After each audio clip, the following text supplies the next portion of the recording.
ہم جائز اور ناجائز مال اکٹھا کر کے نا، ہم سے جب کوئی شخص پوچھتا ہے کہ کس کے لیے جمع کر رہے ہو، بچوں کے لیے، آپ ناراض نہ ہوئیے گا۔ بچے تو بیچارے بالغ ہونے کے بعد کہتے ہیں ابا جی سے کہ وہ اگر آپ ایک پلاٹ بیچ دیں تو میں کاروبار کر لوں، تو وہ تو بیچ ہی نہیں رہے۔ تو شروع سے تو آپ کہہ رہے تھے بچوں کے لیے جمع کر رہا ہوں۔ کہاں ہے بچوں کے لیے؟ یہ تو آپ کے نام ہے، ہر چیز پر قبضہ آپ کا ہے، کنجیاں ساری آپ کے پاس ہیں، ہر چابی آپ کی دسترس میں ہے۔ بھائی کہاں ہے بچوں کے پاس؟ سن لو اور یاد رکھنا، اللہ کی کتاب کا فیصلہ یہ ہے، اگر آپ چاہتے ہیں کہ میرے بچے میرے بعد کسی پریشانی کا شکار نہ ہوں، تو اس کے لیے باپ کا امیر ہونا ضروری نہیں، باپ کا نیک ہونا ضروری ہے۔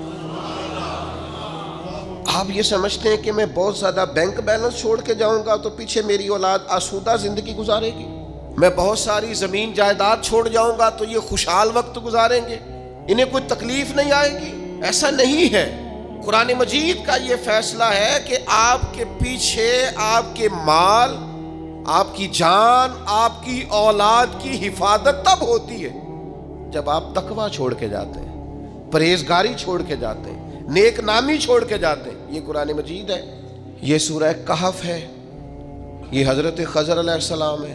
یہ ایک گاؤں میں گئے ہیں جناب موسیٰ کلیم علیہ السلام کے ساتھ، گاؤں والوں نے مہمان نوازی کوئی نہیں کی، لیکن اللہ کے ان پاک باز لوگوں نے ایک گرتی ہوئی دیوار سیدھی کر دی ہے۔ اور جب جناب خضر علیہ السلام سے پوچھا جاتا ہے کہ جناب آپ یہ گرتی ہوئی دیوار سیدھی کر رہے ہیں اور یہ لوگ وہ ہیں جنہوں نے پانی تک نہیں پوچھا، تو یہ قرآن مجید ہے۔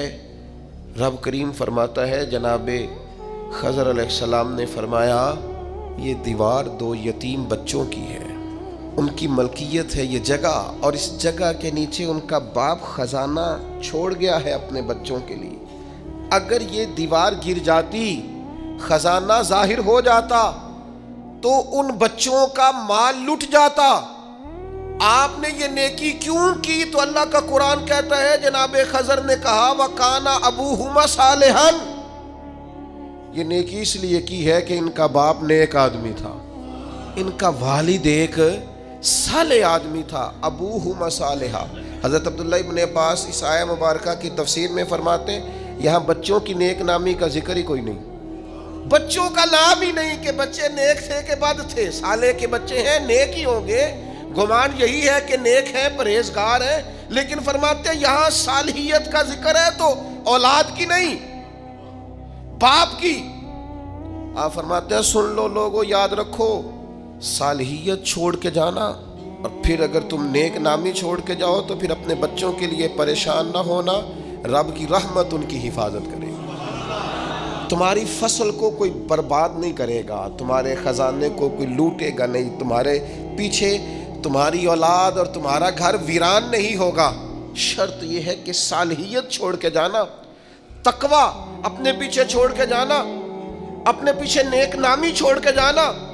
حضرت عمر بن عبدالعزیز رحمۃ اللہ علیہ سے قبل جتنے بھی بادشاہ تھے کروڑوں اربوں کی جائیدادیں چھوڑ گئے وہ، لیکن ان کا حال یہ تھا کہ ان کی اولادیں ایسی شراب کباب میں الجھیں کہ دو بادشاہ تو ایسے تھے جن کے بچے جامع مسجد کے سامنے بھیک مانگا کرتے، اور جناب عمر بن عبدالعزیز رحمۃ اللہ علیہ نے آخری وقت میں اپنی بیوی کو کچھ نصیحتیں کرنا چاہیں تو وہ کہنے لگی اللہ تعالیٰ آپ کو آپ کی نیکیوں کی جزا دے، اولاد کے لیے کچھ نہیں کر سکے آپ، کچھ نہیں ہے ہمارے بچوں کے پیچھے۔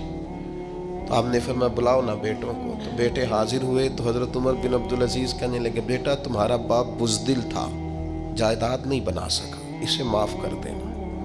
کہا بھاجی آپ بزدل کیا مطلب؟ تو ہر میدان میں ڈٹے رہے۔ فرمانے لگے میں بزدل تھا بیٹا، دوزخ سے ڈر گیا، جہنم کی آگ سے میں ڈر گیا، میں نہیں اپنے مالک کے عذاب کا مقابلہ کرنے کی سخت رکھتا تو میں ڈر گیا، تمہارے لیے کوئی ناجائز پیسہ جمع نہیں کر سکا، اپنے باپ کو معاف کر دینا، بس یہی روکھی سوکھی ہے جو چھوڑ کے جا رہا ہوں، قبول کرنا۔ تو جناب عمر بن عبدالعزیز کے بیٹے اٹھ کے اپنے والد کے قریب بیٹھ گئے، کہنے لگے ابا جی آپ پہ سلامتی ہو، پرانے بادشاہوں کی اولادیں گلیوں سے گزرتی ہیں تو لوگ دیکھ کے رخ پھیر لیتے ہیں، اور ہم جس گلی سے گزرتے ہیں لوگ کہتے ہیں نیک آدمی کی اولاد جا رہی۔ وہ پرہیزگار آدمی کے بیٹے جا رہے ہیں، آپ کے نام سے جانے جاتے ہیں، تو ہمارا قد ناز سے اونچا ہو جاتا ہے، ہمارا سر فخر سے بلند ہوتا ہے۔ دوستو، اللہ فرماتا ہے وَكَانَ أَبُوهُمَا صَالِحًا، ان کا باپ صالح تھا، نیک تھا۔ گھر چاہتے ہو کہ پیچھے اولاد کو کوئی تکلیف نہ آئے، جانے کے بعد اولاد پر کوئی آزمائش نہ آئے، زمانے کی تیز دھوپ کی تپش انہیں نہ پہنچے، حالات کی شدت کا یہ شکار نہ ہو، تو پھر سرمایہ نہیں، مال نہیں، جائیداد نہیں، تقویٰ چھوڑ کے جانا، پرہیزگاری چھوڑ کے جانا۔